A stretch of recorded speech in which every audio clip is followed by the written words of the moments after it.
Yeah, images have a language of their own, as Wouter said, and that's certainly true for Kenneth Anger's images, or images speak a language of their own, rather.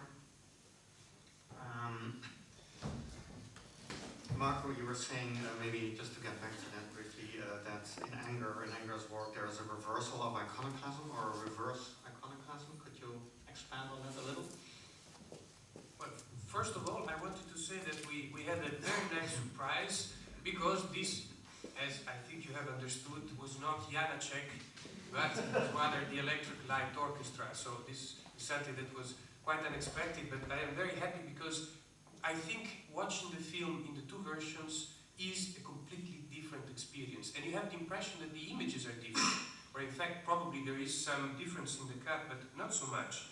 And yet you really have the impression that they are two different films. And the version that you find in the DVD, which is easily available, is in fact the one with Janacek. So you are actually lucky to have the possibility to see this version, because normally it would be very, very difficult to see it.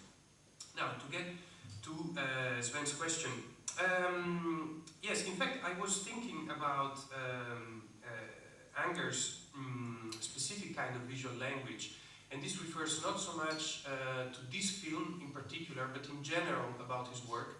And my impression is that Anger works very much with the icons of American culture, and I would say more generally Western culture.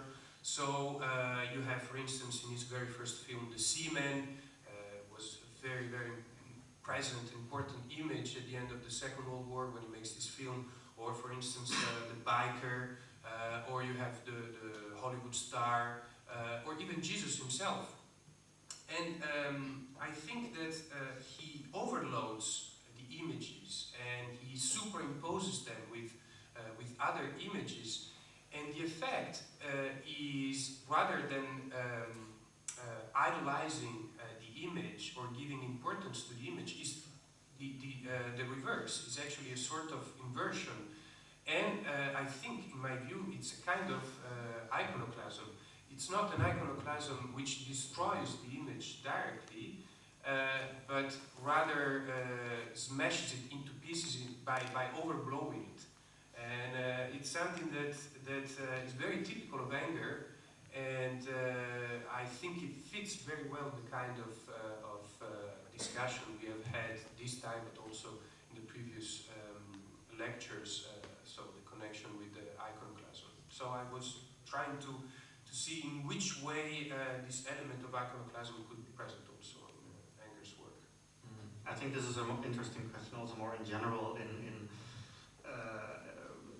modern esotericism and occultism, and when I say modern in this context, I mean post-Enlightenment.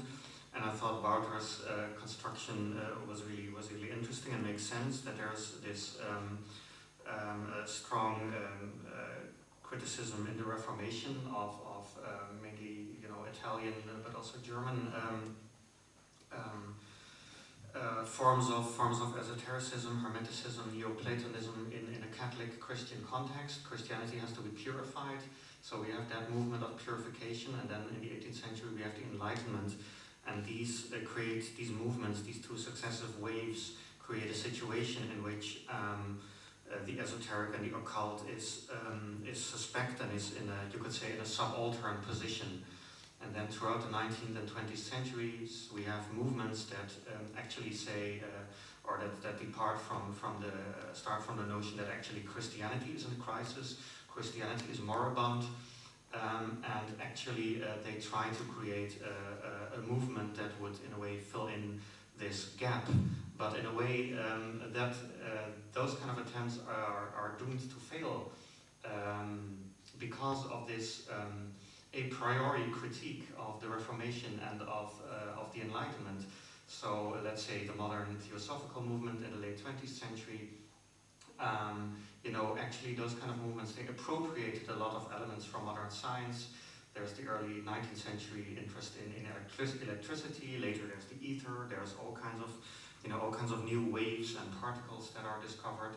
So there's a constant attempt to create a new kind of esotericism or occultism on a scientific basis. But post-Enlightenment science, is never inclined to take these attempts seriously. So they are, in a sense, on that level, they are doomed to failure, from the start. But then, of course, there is art, and there is the interest of artists in these movements. The late 19th century occultism, theosophy, and now we, as scholars, are studying these movements mainly through the prism of modern art. So in that sense, there's Adorno's saying, quoted by Lars, art is inextricably entwined with rationalization, which may be true, but in a way, the kind of failed rationalization of modern esoteric and occult movements has led to a situation in which we primarily study them as cultural movements linked to artists like Kenneth Anger or earlier on Mondrian, what have you. You have William Burroughs' interest in theosophy in the 1960s, not in theosophy, William Burroughs' interest in Scientology in the 1960s. What does this mean for our approach to these movements? Are they in the end interesting or relevant primarily as something that has been influential on modern art, literature? Maybe this is a question to Wouter primarily. Wouter, you made a very strong point that there has been this rediscovery in the past 20 years or so. There is this attempt to create a serious study of Western esotericism, but is it not still in this subaltern position? And will it ever be able to get out of it? Or has this been preempted from the go-get because of this very strong critique by the Reformation and the Enlightenment? So is it just a specialism that will necessarily remain quite a small specialist field? Got a different question. I don't know where to start. I'm sorry, it's quite a lot. It's well, one thing, because you're suggesting a lot of things. One thing that I was thinking about was this term of purification that you mentioned earlier. And I think the quest for purity is a point which is important for understanding these kind of topics. I think there has been a very strong tendency, both philosophically and religiously, to see the quest for purification as a good thing, as opposed to all kinds of things which are associated with the opposite. And I think one of the things, for example, that I was referring to in my lecture was this question of ambiguity versus clarity. There has been a tendency in religion to emphasize the quest for a kind of pure spiritual ideal. There is a tendency in philosophy and science to look for clarity, for order, for precision, etc. And one of the things that struck me, both in the film by Kenneth Anger, but also in the lecture about psychedelics, is that there's this tendency of reacting against this quest for purity and clarity, and giving more emphasis to the archaistic, for example, here with the inauguration of the Pleasure Dome, with the psychedelic movement. And in both cases, I think it has to do with a point that I didn't mention, but which I think is relevant here, and that's the question of what kind of knowledge do we take seriously as knowledge. On the one hand, there is this tendency in the West, in mainstream Western culture, of emphasizing rationality, which is connected with clarity and precision, etc., and anything with the quest for purity as well.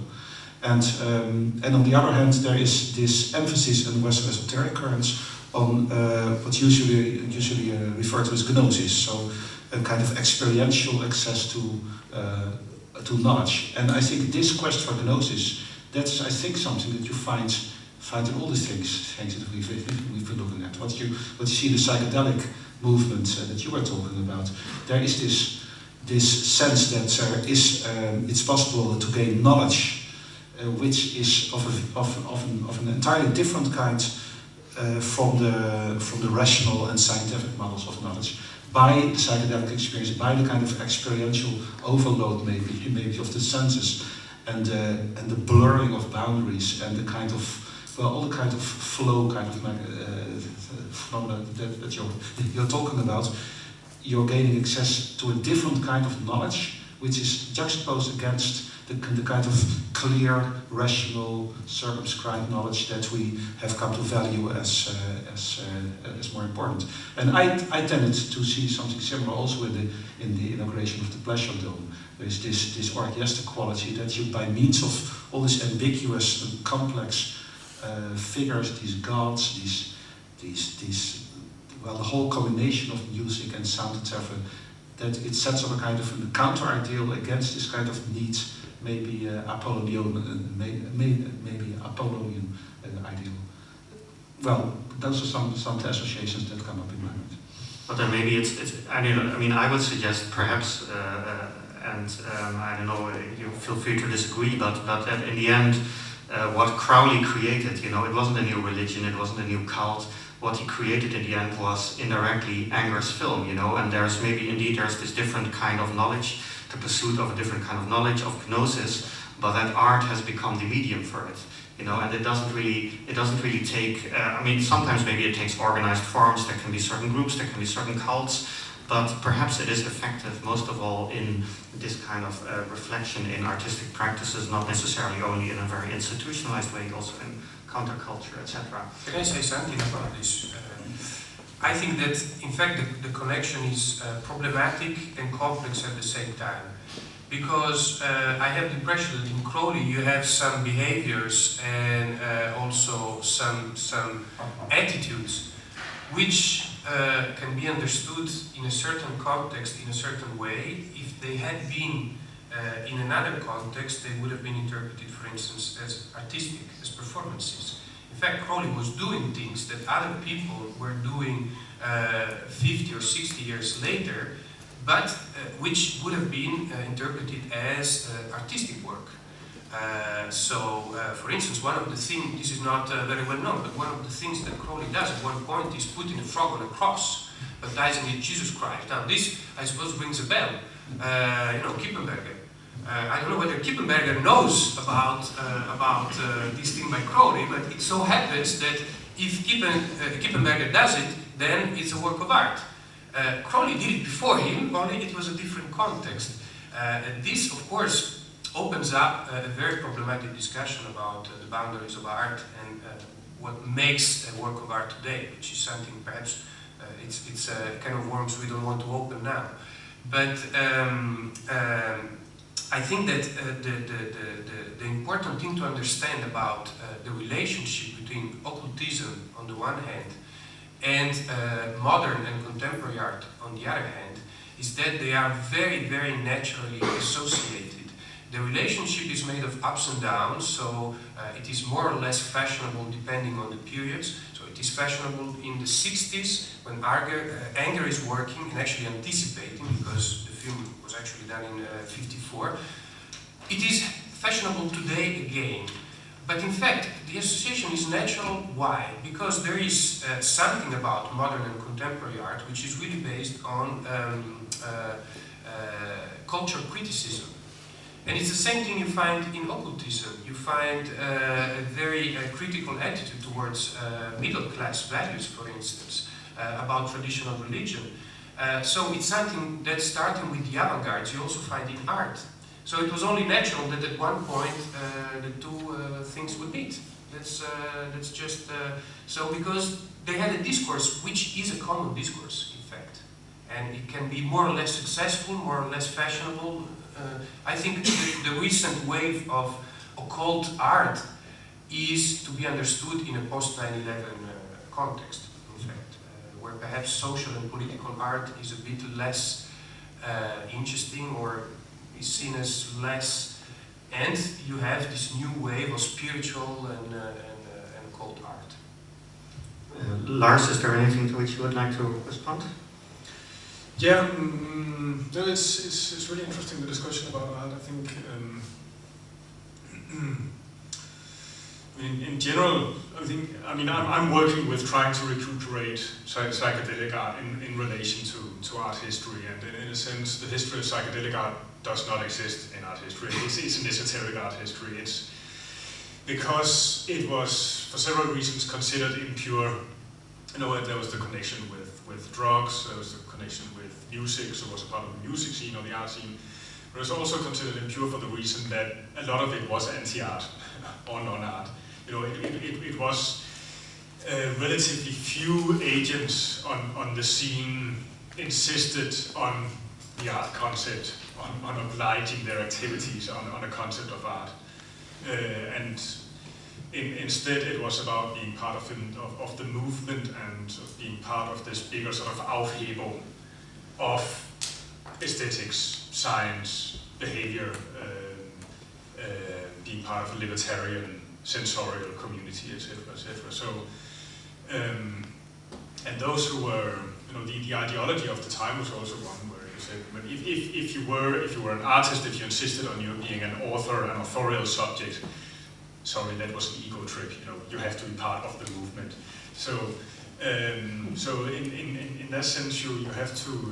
For example, the video I showed first, this psychedelicator, the Danish one with the amorphous blobs. It's not art. It's an example of psychedelic cinema. For example. And the same thing with occultism or earlier esoterica. An artist such as Hilma af Klint, a Swedish artist who did amazing paintings. She was trained as an artist. I mean, she kind of embodies that conflict really well. She was trained as an artist in Stockholm at the Royal Art Academy, sort of, you know, late 19th century. And she lived off painting landscape paintings. That was, you know, her bread and butter job, so to speak. And then next to that, she painted abstract paintings by dictate from the spirit world. And that production is mind-blowing, really. It's sort of a strange mix of abstract paintings and figurative elements. And, you know, she did a series of works for a spirit called Ariel, I think, sort of a 5 years work. So that was a kind of system painting because you know, Ariel would say, today we're doing this and that. She painted non-figurative at the same time as Malich, etc., etc. And fascinating as it is, it's you also need to be pretty, sort of have a pretty agile discourse and a pretty athletic discourse to recuperate it in relation to art. But the whole issue of abstraction is really interesting as well in relation to modern esotericism. You know, there's this strange movement whereas the old, certainly Neoplatonic culture in the Renaissance was really very much visually oriented, and images played an incredibly important role in this culture. You know, you can influence higher powers, higher level of reality through images. Certainly starting with theosophy, with you know, the whole notion of thought forms, of auras, with people like Hilma af Klint, then Fischinger, forming a kind of link to psychedelic culture later on. There's this incredible rise of practices that try to go beyond the images, that try to break through the images, and yeah. No, definitely. I mean, I'm saying it is difficult, and but I'm not saying it should not be done, because it should, also because of this anti-authoritarian, anti-disciplinary sensibility that is present in both movements. And maybe through that we can make a link back to Romanticism, because as it was also mentioned, Romanticism could be said to inform both movements. There's the German philosopher Herder, who was most of all a philosopher of history, but he also wrote about art, and he was a post-Enlightenment philosopher, and to him the most sort of high-ranking art form to him was sculpture. It wasn't painting, because that was, you know, it was just a simulacrum. But sculpture was ideal because a sculpture could be sensed in the dark. Basically, it had a tactile, haptic quality.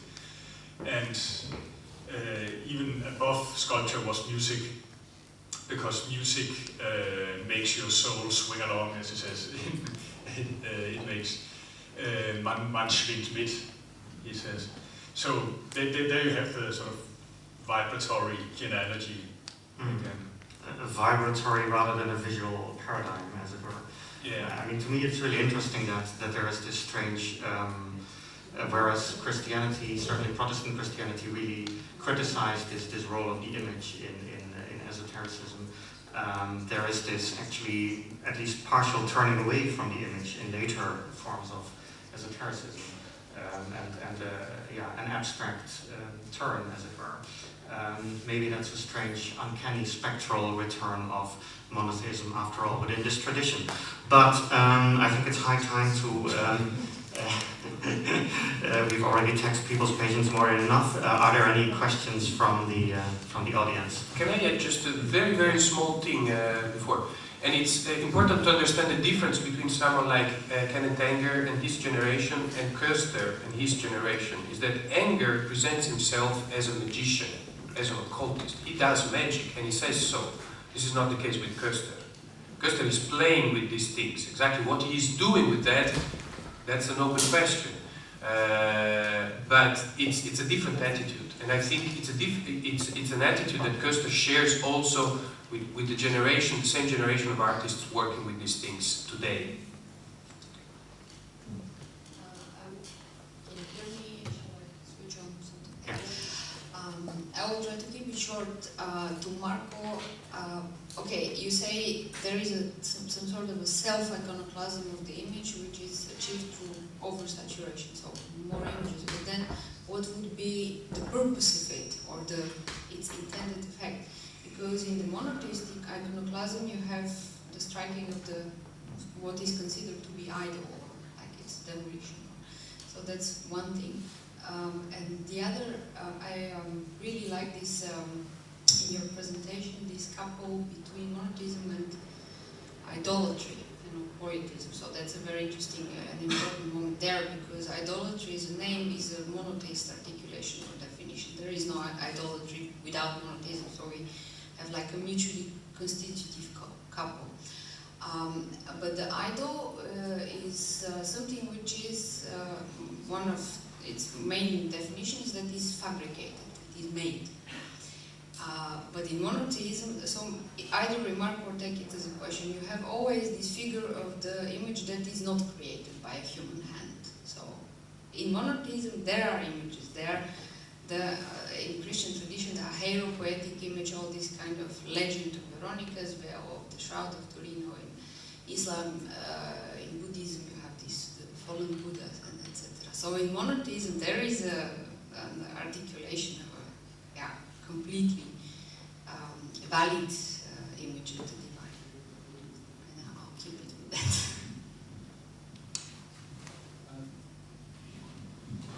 Yes, very briefly. I think there is a kind of underlying ambiguity in Anger's work. So at the same time, he worships the icon and the image, and he wants to destroy it. And I think that the sentence that could encapsulate this attitude is nothing is true, everything is permitted. It's a kind of mantra that is part, I would say, of counterculture in a way. And it shows that, in fact, you have, on the one hand, this worship, and at the same time, the will to destroy the worship and the values behind the worship. This is something that you find already in Crowley himself, to a certain extent. So Anger is not inventing it. If you look at the philosophy of Crowley, it's already there. And it's something that is very strong in Anger. For instance, you have a film, Plus Moment, which predates inauguration of the Pleasure Dome, which it's an idealized view of the life of the Hollywood star. So who wakes up in her beautiful apartment with nice dresses, jewels, and so on. Okay, so this is the idealized image, and then later on, Anger publishes a book which is actually a bestseller, a very famous book, Hollywood Babylon, where he tears the myth and the icon of the Hollywood star apart. It's really, he smashes it and it blows it into pieces. So he does this way in that occasion, or even in another film, it's the biker, the Brando-like biker who dies in the end. So it's really a kind of ironic attitude. At the same time, he idolizes this and he wants to destroy it. It's really part of his language, I would say. And was there something else? Oh, okay. Yeah, I was just wondering, could you clarify what you mean by, so there are in monotheism images that are not made by hands? What did you mean exactly? They are not made by an artist, by a human hand. They are Oh. of divine origin. They are fallen from the sky or miraculously appear. Like the Shroud of Turin and those Yeah, kind of. they involve a direct contact in the Christian tradition between. Yeah, I would. I'm not sure what I have much to say about it. But I'm not sure how I could frame that in my. They're there, of course, but The main issue is about fabrication. So, Yeah, but yeah. in monotheism, that's very. I will try to keep it short because it's a very complex question. But idol is something that pretends to be God, but it's actually false God because it is made Yeah. by human. Yeah. But monotheism has the mirror image of this. So image which has a divine origin. It is not made by an artist or a human hand. There is no participation of that. But at the same time, within the monotheist kind of articulation and texture, will always need the image or maintain that need of image, but it will erase the hand. That's erase the making or the fabrication. So, okay. yes, I see what you're saying. I'm not sure whether I have much to say about it. To be quite honest. Are you in effect saying that one shouldn't confuse the monotheistic condemnation of idolatry with an entirely negative attitude towards any kind of image? So what you're saying is that monotheism does have, after all, or certainly the Christian tradition does have, also a positive theory of the image. Yes. Not and every image is equivalent to Yes. idolatry. Okay. Yeah. Yes. Okay. Then yes. Well, I tend to think that the interior logic of monotheism goes against the image. That's what I tend to think, and it is, and in practice, of course, things are always more ambiguous, and Christians have, of course, images all the time, and but I think there is a kind of interior logic on the one hand and the reality on the other hand, but I would be interested in seeing an argument, a kind of consistent monotheistic Christian argument in favor of images. I would like to see it. I cannot think of it so quickly. So that is probably where my puzzlement comes from. But maybe you have things in mind. Maybe we could talk about it. But yeah. Well, they've worked on it for centuries, I guess, the Christian philosophers, millennia. But is there another question? Yeah, I have 3 questions for Lars. Could it be one? Well, okay, I'll ask the other 2.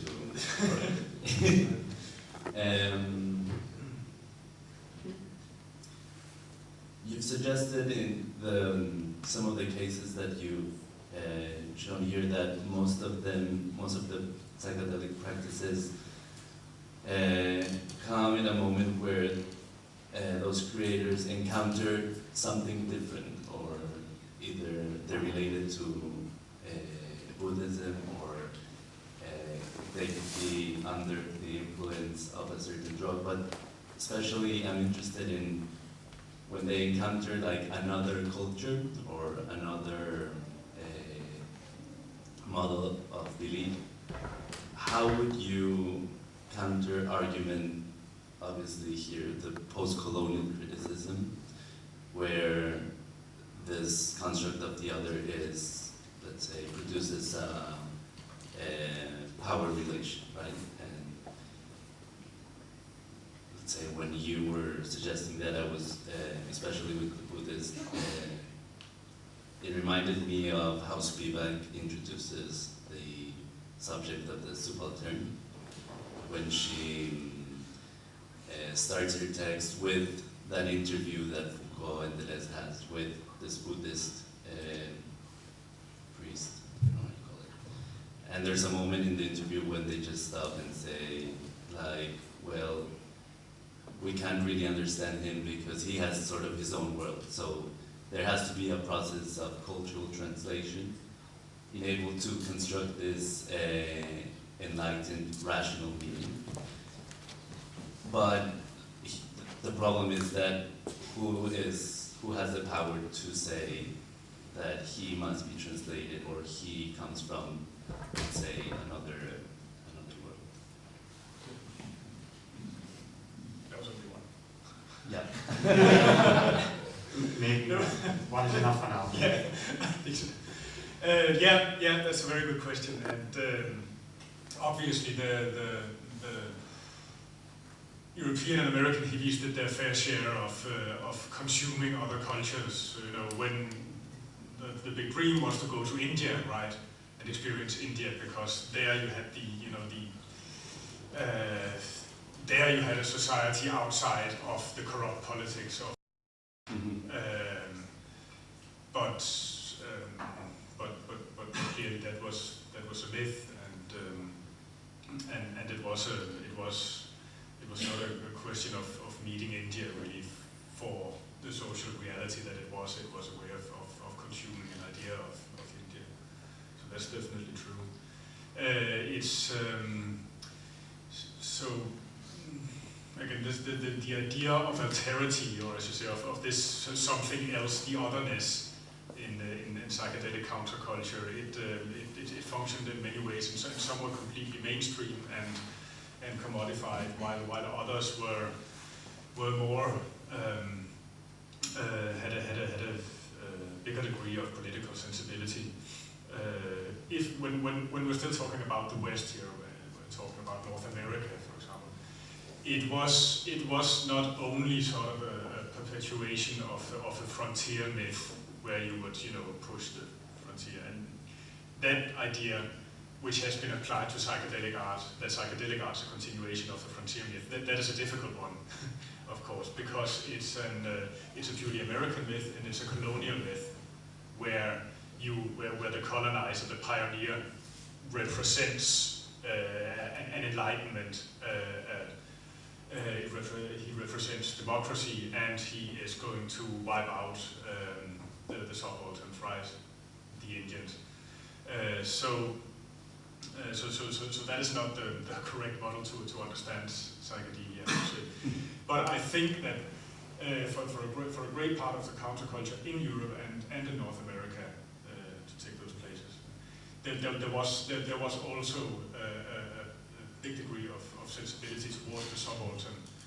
The subaltern as the imperialized other, as in Viet Cong, for example, the Viet Cong sympathy, but also in North America with all the movements that followed in the wake of the civil rights movement in the late 50s, where you had the Black Panthers, for example, but you also had the Hispanic groups like La Raza, and you had Native